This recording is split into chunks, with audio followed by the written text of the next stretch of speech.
Alright, today will be a different video than most, but before we get into that, I'd like to thank Unofficial for a lot of his findings and also inspiration to make this video. Link to his channel in the description. Alright, yeah, today we're talking about Roblox, and I know that's pretty bad coming from me, but we're talking about something really good. That's a little special something called entry point. Now, before we get into that, I would like to mention that I don't really like Roblox. At least, not in the sense of most people that play it. I only really play Entry Point. But before we're able to get into more about Entry Point, I would like to talk a bit about Cishshato first.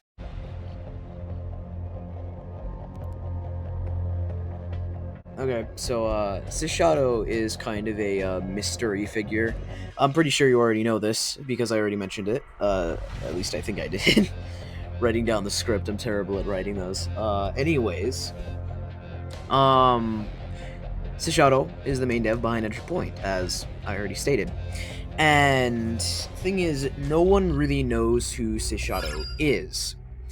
And because of that, I mean, the QA team knows, or at least parts of the QA team. We're not really sure.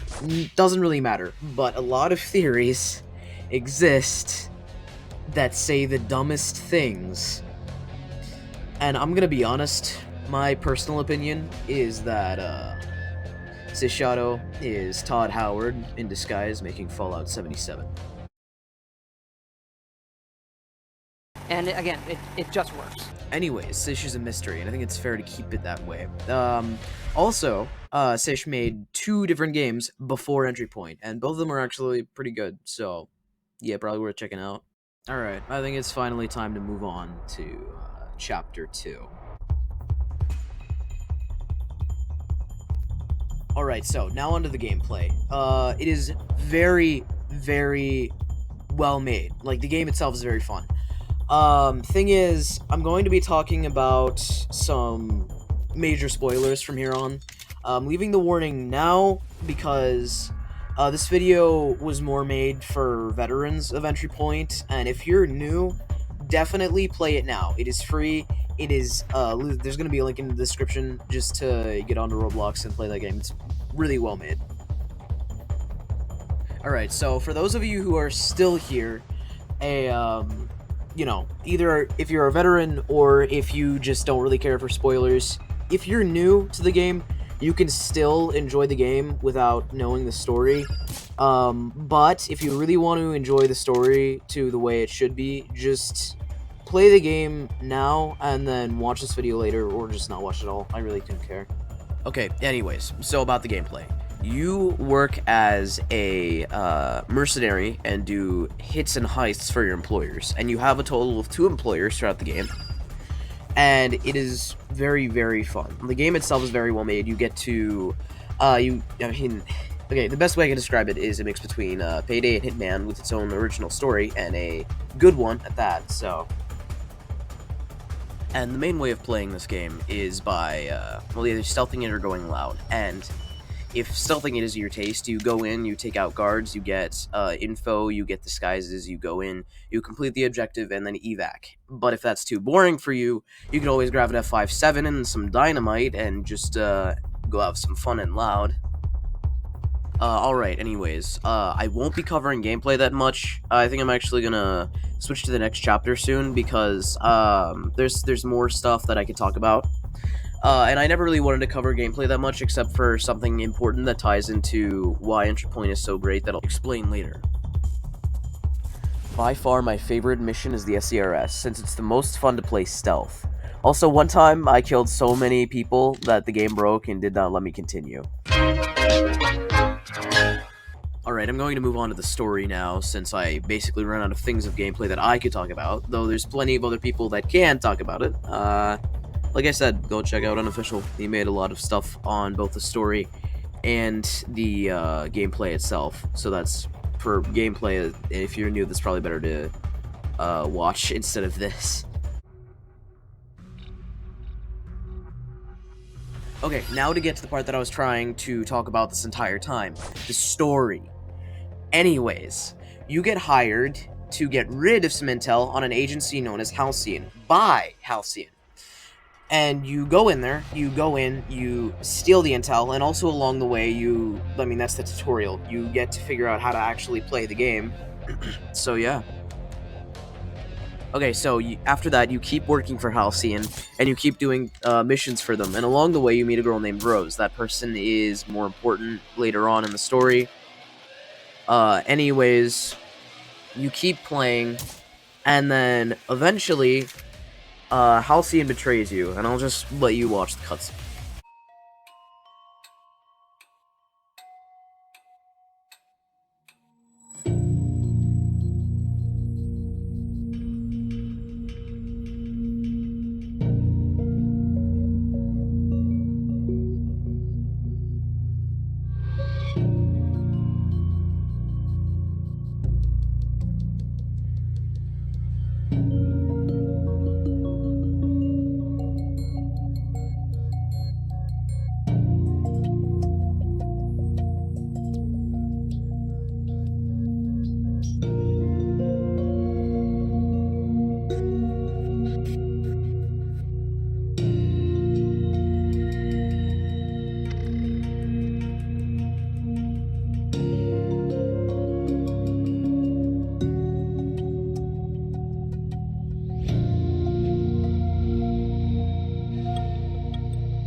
Alright, so Ren, which is the director's right-hand man. Wait, did I mention who the director is?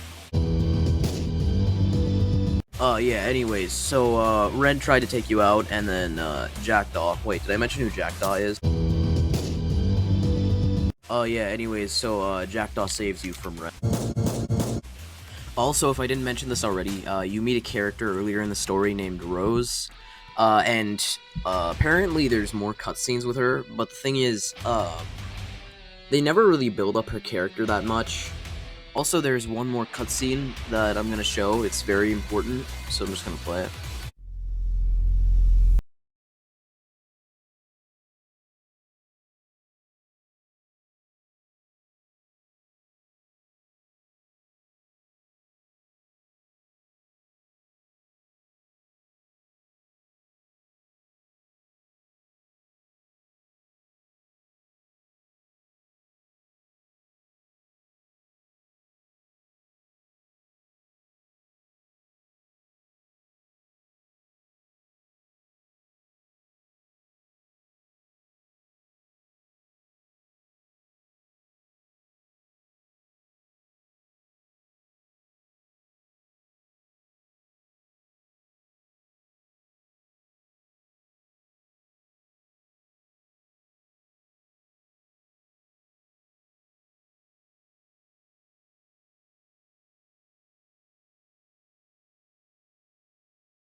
I'm gonna be honest, I saw this twist coming a mile away, and the thing that really disappointed me about this is that, unlike the,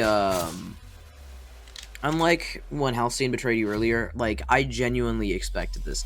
And not only that, but when Rose died, I honestly didn't feel anything, because they never built up her character in any way, they just had her in a couple of cutscenes, and towards the end of Black Site, so... Oh, also, I felt nothing for Rose, but the character went on a revenge-filled murder spree.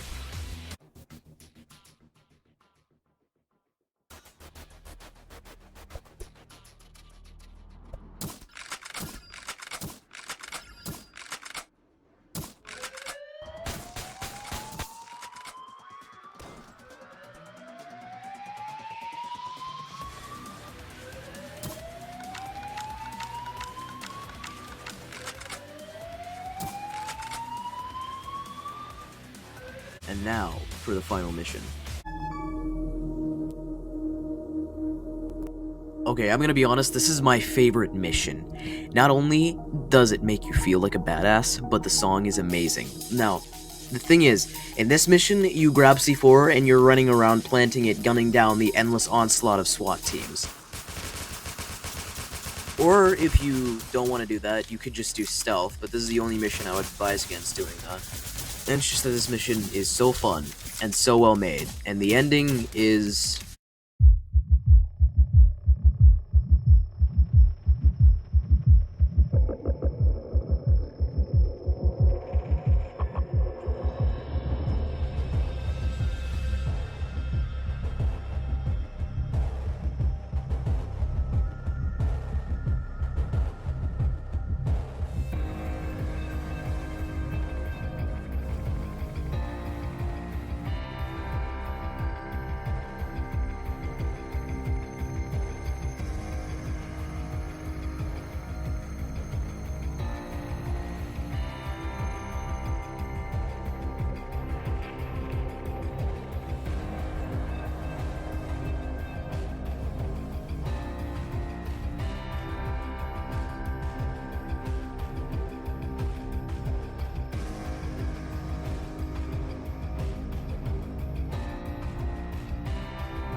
amazing.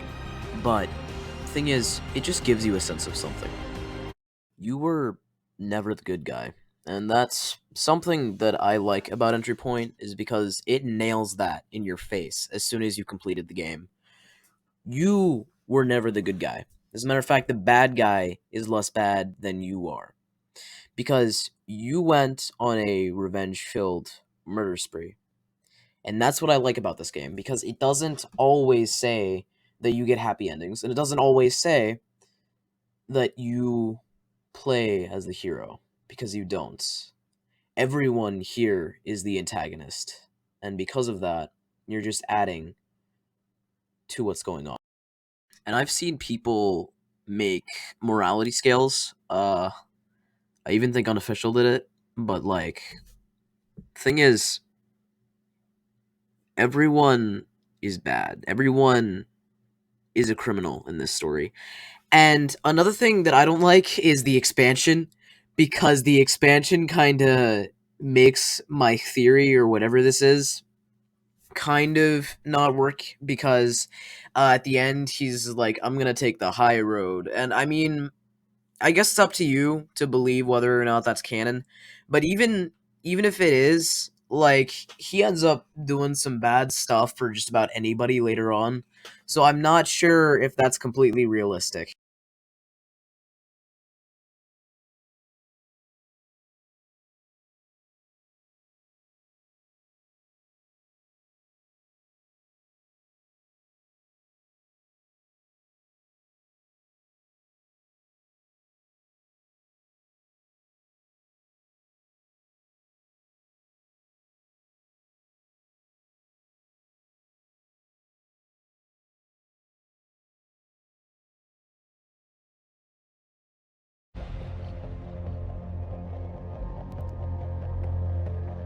Okay, so I want to close this video on something, and it's something that I want you, the viewer, to think about.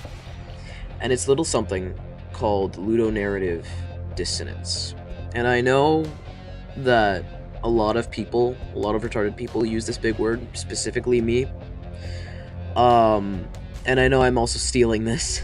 So sorry, other guy who used this. I literally forgot what it was, so I couldn't credit you. I'm sorry. Anyways. Entry point. Entry point uses ludonarrative harmony. Because as you're playing the game, you are murdering people for revenge, and you feel that way in real life as you're playing it. And that's... the thing is, it's just... you're... like I said, you're the bad guy. You are the person that committed these atrocities. You murdered civilians, you murdered innocent scientists, you did all of this. And for what? And as you're playing it, I feel that you actually feel the same way that the freelancer does for every part except Rose. I know that's kind of a pivotal part, but once again, Cishshato, you probably should have built that up more. Anyways, it's just that entry point uses ludonarrative harmony, and I think that that's something that a lot of games now don't use. And also, once again, sorry for basically stealing the ludonarrative harmony and ludonarrative dissonance thing from that one guy. Sorry about that. If anyone watching this actually knows who that is, you could probably give them credit in the comments or something. Anyways, thank you for sitting through this. Whether you're new to entry point or a veteran, you should just play it again. It's a good game. Thank you for watching.